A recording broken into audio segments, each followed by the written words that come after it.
You guys read the title and you see what it says in the background right there.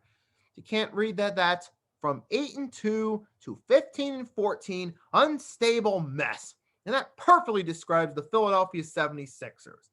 From when Joel Embiid went out with COVID in early November, from when we were 8-2 to now being 15-14 after the loss last night to the Miami Heat, 101-96, a Miami Heat team without Bam Adebayo and without Jimmy Butler.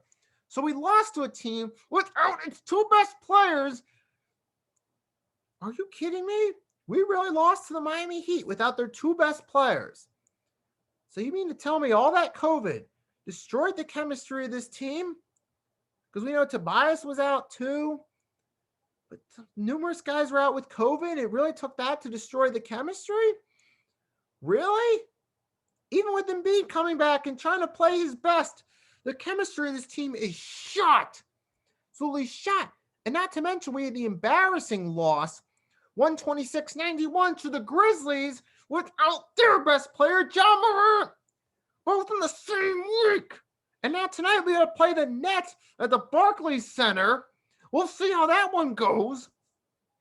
But you mean to tell me this team is that bad since November?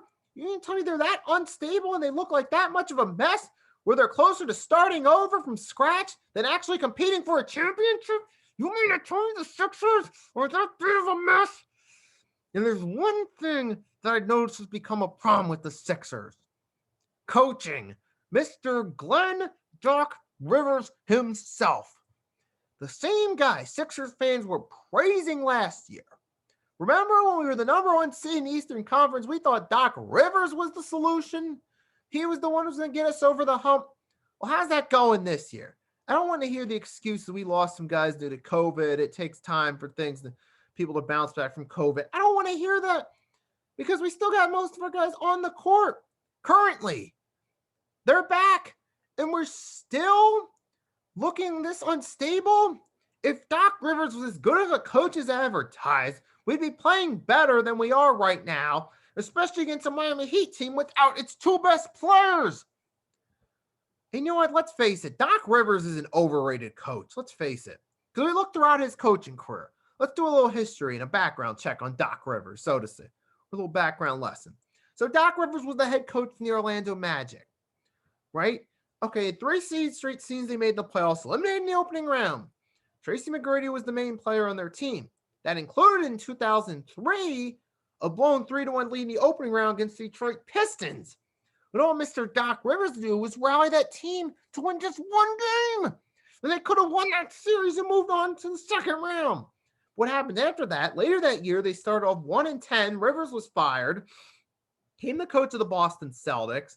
Notice with the Boston Celtics, people will talk about, yes, Doc Rivers won a ring with the Boston Celtics. Yes, that is true. But remember something. It wasn't until Kevin Garnett and Ray Allen joined him that team really got going.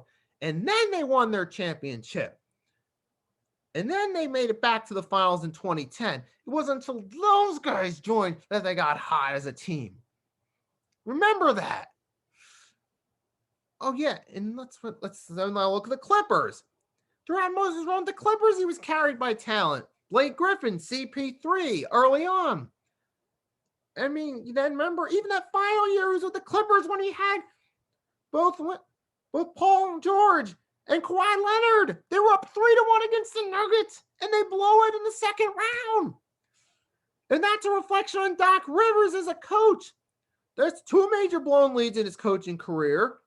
And then last year, that series against the Hawks, they blew 2 big leads and losses. All they did was win one of those 2 games, and they would have won the series. And that Game 7 fiasco would have never happened.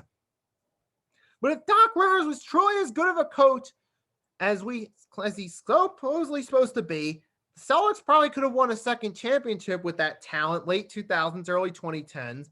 The Clippers probably would have at least made it to the Western Conference Finals at least a couple times minimum if he was really that good a coach with some of the talent he had over there. And if he was really as good a coach as advertised, the Sixers would look better than they do right now. Hope more people are realizing that Doc Rivers is overrated as a coach And that's a reflection on where the Sixers are at this season. I used to think the comparisons between Doc Rivers and Mike McCarthy were ridiculous, but the more I think about it, there's validity to it. Mike McCarthy in the NFL throughout his coaching career's best has come carried by high-end talent and got one ring out of it. Same with Doc Rivers' NBA coaching career. Same thing. Carried by talent, got a ring out of it. And yes, so I do not feel any embarrassment coming forward saying that Doc Rivers is overrated. I think some Sixers fans are starting to realize it too. And the one thing about the Sixers team, the last thing I'm going to say about this unstable incarnation of the team, I cannot wait for Daryl Morey to find a good trade to get something valuable in return to get Ben Simmons off this roster once and for all. I cannot wait. But that's if Daryl Morey can even find anything good to get Ben Simmons off this team. All I'm going to say is this Sixers team looks like a mess. The best players on this team right now, you get Joel Embiid, Tyrese Maxey, Seth Curry's been playing decent lately, but the rest of the team's chemistry's fallen to crap. Korkmaz can go, and Ben Simmons definitely can go. Doc Rivers is overrated as a coach, and this Sixers team looks like an unstable mess. That's all I'm going to say.